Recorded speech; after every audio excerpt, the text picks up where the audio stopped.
नमस्कार प्रिय विद्यार्थियों।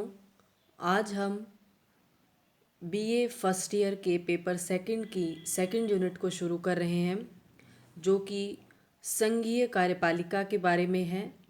जैसा कि आप सभी जानते हैं कि आधुनिक राज्यों में सरकार के 3 अंग होते हैं: कार्यपालिका, विधायिका और न्यायपालिका।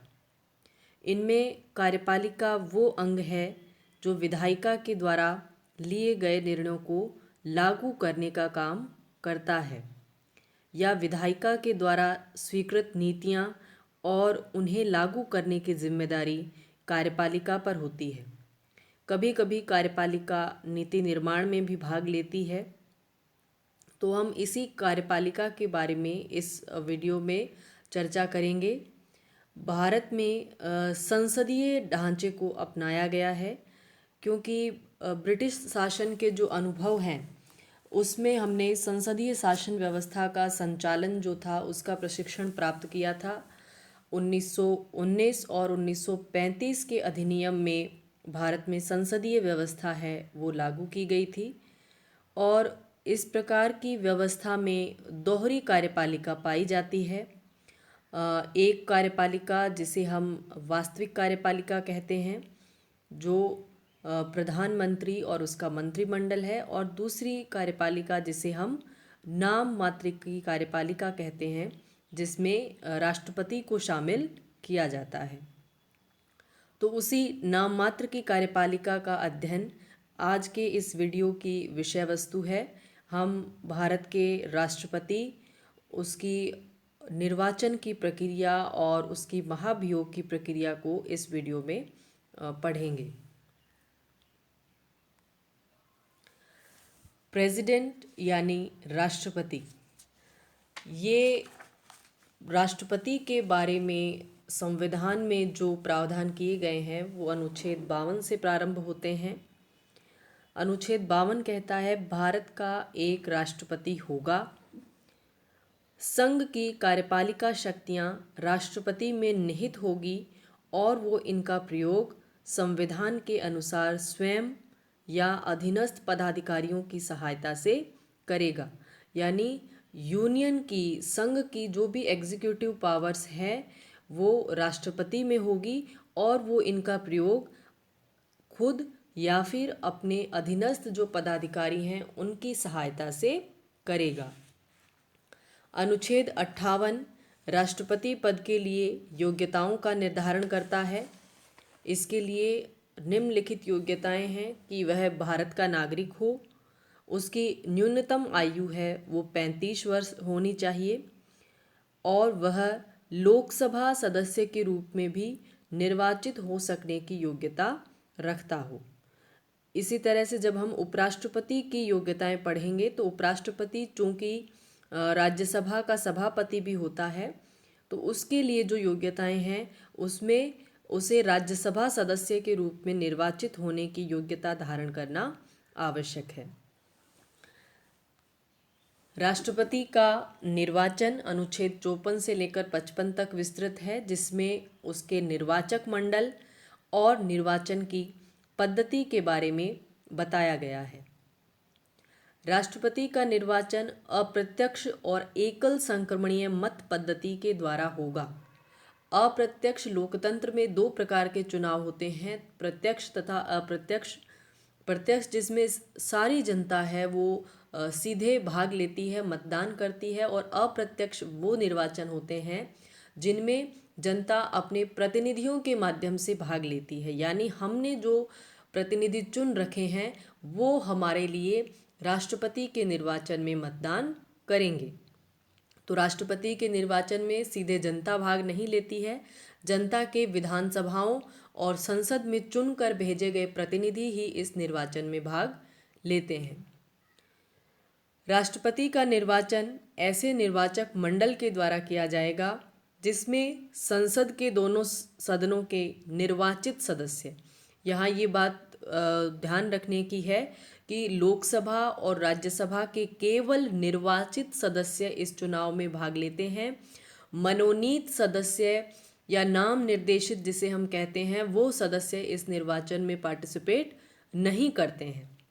जैसा आप जानते हैं कि लोकसभा में दो एंग्लो इंडियंस हैं, वो नॉमिनेट किए जाते थे राष्ट्रपति के द्वारा। हालांकि अब वो प्रावधान है हटा दिए गए हैं, लेकिन पहले दो आंग्ल भारतीय लोगों को राष्ट्रपति के द्वारा लोकसभा में नाम निर्देशित किया जाता था, मनोनीत किया जाता था, और 12 सदस्य है वो राज्यसभा में मनोनीत किए जाते थे। तो ये 14 लोग जो हैं राष्ट्रपति के निर्वाचन में भाग नहीं लेते हैं, केवल निर्वाचित सदस्य इसमें वोटिंग कर सकते हैं। दूसरे कौन लोग होंगे? सभी राज्यों की विधानसभाओं के भी निर्वाचित सदस्य, यानी जितने भी राज्य हैं भारत में उनके भी निर्वाचित सदस्य, राज्य विधानसभाओं के भी मनोनीत सदस्य इसमें शामिल नहीं होंगे। और 70वें संविधान संशोधन के द्वारा, यानी इससे पहले सिर्फ राज्यों के विधानसभा सदस्य या राज्यों के विधायक शामिल होते थे, लेकिन 70वां जो संविधान संशोधन किया गया है उसके द्वारा संघ राज्य क्षेत्रों की, यानी यूटीज, यूनियन टेरिटरीज, ऐसी यूनियन टेरिटरीज जहां पर विधानसभा है, उनके निर्वाचित सदस्य भी इस चुनाव में शामिल होंगे। तो दिल्ली, पौंडीचेरी और वर्तमान का जम्मू कश्मीर ऐसे संघ शासित क्षेत्र हैं जिनमें विधानसभा अस्तित्व में है। तो इन संघ शासित क्षेत्रों के विधानसभा सदस्य इस निर्वाचन में शामिल होंगे। नामजद सदस्य मैं बता चुकी हूँ, इसमें भाग नहीं लेते हैं। इसके पश्चात है एकल संक्रमणीय मत पद्धति, सिंगल ट्रांसफरेबल वोटिंग सिस्टम। ये अप्रत्यक्ष तरीके से निर्वाचन करने की एक पद्धति है। इस पद्धति में जितने भी उम्मीदवार चुनाव में खड़े हुए हैं उनमें से सभी को मतदाता जो है, वोट देने वाला जो व्यक्ति है, उन सभी को वरीयता देता है। यानी 1 नंबर पर मैं इस प्रत्याशी को राष्ट्रपति के रूप में देखना चाहूँगा, 2 नंबर पर इसे, 3 नंबर पर इसे, इसी तरह से वो वरीयताओं का अंकन अपने मतपत्र पर करता है। और निर्वाचित होने के लिए किसी भी प्रत्याशी को एक न्यूनतम कोटा है वो प्राप्त करना आवश्यक है। न्यूनतम कोटा क्या है? न्यूनतम कोटा का एक फिक्स फॉर्मूला है, वो है दिए गए वैध मतों की संख्या, यानी टोटल जो वैलिड वोट राष्ट्रपति के चुनाव में दिए गए हैं बटा निर्वाचित होने वाले प्रतिनिधियों की संख्या +1। निर्वाचित होने वाले प्रतिनिधि कितने हैं? राष्ट्रपति के पद पर हमें एक ही व्यक्ति को चुनना है, तो नीचे आएगा 1 + 1 और ऊपर आएगा वैध मतों की संख्या +1। तो इस तरह से न्यूनतम कोटा जो निकाला जाता है उतने मत प्राप्त करना आवश्यक होगा। जो भी व्यक्ति पहली गिनती में, पहले राउंड की गिनती में कोटा के मतों को प्राप्त कर लेता है वह निर्वाचित घोषित होता है। यदि कोई भी प्रत्याशी फर्स्ट राउंड में कोटा प्राप्त करने में सफल नहीं होता है तो दूसरे राउंड की गिनती है वो प्रारंभ होती है। ऐसी परिस्थिति भारत में वीवी गिरी के चुनाव के समय हो चुकी है। राष्ट्रपति वीवी गिरी दूसरे राउंड की जो मतगणना है उसमें वो जीते थे, यानी वो एकमात्र ऐसा चुनाव था जब कोई भी प्रत्याशी फर्स्ट राउंड में कोटा प्राप्त करने में सफल नहीं रहा था। यदि ऐसी परिस्थिति उत्पन्न होती है तो जो वरीयता का अंकन किया गया है उसके हिसाब से वोट है वो अन्य प्रत्याशियों को ट्रांसफ़र कर दिए जाते हैं, उनको हस्तांतरित कर दिए जाते हैं। इसीलिए इसे हम सिंगल ट्रांसफरेबल वोटिंग सिस्टम कहते हैं। हमने देखा कि इस चुनाव में विधायक सभी राज्यों के और कुछ संघ राज्य क्षेत्रों के विधायक और सभी सांसद हैं वो भाग लेते हैं। तो उनके मतों का क्या वेटेज होता है, उनके मत का मूल्य क्या होता है, उसके लिए भी फॉर्मूलाज हैं वो निर्धारित हैं। विधानसभा के सदस्यों के मत का मूल्य कैसे निकाला जाएगा? किसी भी राज्य की कुल जनसंख्या बटा उस राज्य में कुल निर्वाचित सदस्यों की संख्या, उसका भाग दिया जाएगा 1000 में। जैसे यदि हम राजस्थान की बात करें तो राज्य की कुल जनसंख्या, राजस्थान राज्य की जनसंख्या लिखी जाएगी, उसके नीचे उसको डिवाइड किया जाएगा विधानसभा में कुल निर्वाचित सदस्य राजस्थान में 200 होते हैं, तो उसको हम 200 से भाग देंगे और जो रिजल्ट आएगा उसको फिर 1000 से भाग दिया जाएगा। तो इस तरीके से, इस फॉर्मूले से राजस्थान के प्रत्येक विधायक के मत का मूल्य क्या है वो निकाला जा सकता है। इसी तरह अन्य राज्यों के साथ भी होगा। फिर है सांसद के मत का मूल्य क्या है, यानी लोकसभा और राज्यसभा के सदस्य जो हैं उनके मतों का मूल्य कैसा होगा। उनके मत मूल्य निकालने के लिए सभी राज्यों के विधानसभा सदस्यों के मतों का कुल मूल्य, यानी ऊपर के फॉर्मूले से हमने जो विधायकों के मतों का मूल्य निकाला है, पूरे देश में उन मूल्यों को जोड़ा जाए, सभी राज्यों के विधायकों के मतों को जोड़ा जाए और उसका भाग दिया जाए संसद के दोनों सदनों के निर्वाचित सदस्यों की संख्या से, यानी लोकसभा में कितने निर्वाचित सदस्य हैं प्लस राज्यसभा में कितने निर्वाचित सदस्य होते हैं, इन दोनों से ऊपर के मत मूल्य को भाग दिया जाता है, तो एक सांसद के मत का मूल्य है वो प्राप्त होता है। इसके अलावा राष्ट्रपति के चुनाव में प्रत्याशी बनने के लिए प्रत्येक व्यक्ति के पास 50 प्रस्तावक और 50 अनुमोदक होने चाहिए, यानी 50 लोग तो ये प्रस्तावित करें कि हम चाहते हैं कि ये राष्ट्रपति के चुनाव में खड़े हों और 50 लोग हैं उसको अनुमोदित करेंगे। यदि किसी प्रत्याशी को वैध मतों का, यानी जो टोटल वैलिड वोट्स हैं उनका 1/6 भाग नहीं मिलता है तो उसकी जमानत है वो जब्त हो जाती है। इसके अलावा नामजद सदस्य एक ही व्यक्ति जितनी बार चाहे राष्ट्रपति के पद पर निर्वाचित हो सकता है। अनुच्छेद 57 राष्ट्रपति के कार्यकाल की कोई सीमा निर्धारित नहीं की गई है, लेकिन साधारणतः भारत में 2 से अधिक बार कोई भी व्यक्ति राष्ट्रपति के पद पर आसीन नहीं हुआ है। यदि किसी राज्य की विधानसभा भंग है, यानी वहाँ पर राष्ट्रपति शासन लगा है, वहाँ के विधायक है वो राष्ट्रपति निर्वाचन में भाग लेने की स्थिति में नहीं है, तो भी राष्ट्रपति के चुनाव है वो निरस्त नहीं होंगे। यानी ऐसी परिस्थिति भी हो सकती है जब कोई राज्य है वो इस चुनाव में भाग लेने से वंचित रह जाए। राष्ट्रपति के पद का कार्यकाल, अनुच्छेद 56, पद धारण करने की तिथि से 5 वर्ष का कार्यकाल राष्ट्रपति का होता है। इसके बाद है राष्ट्रपति को पद से हटाने की प्रक्रिया या कुछ परिस्थितियां जब राष्ट्रपति का पद खाली हो सकता है। Impeachment of president.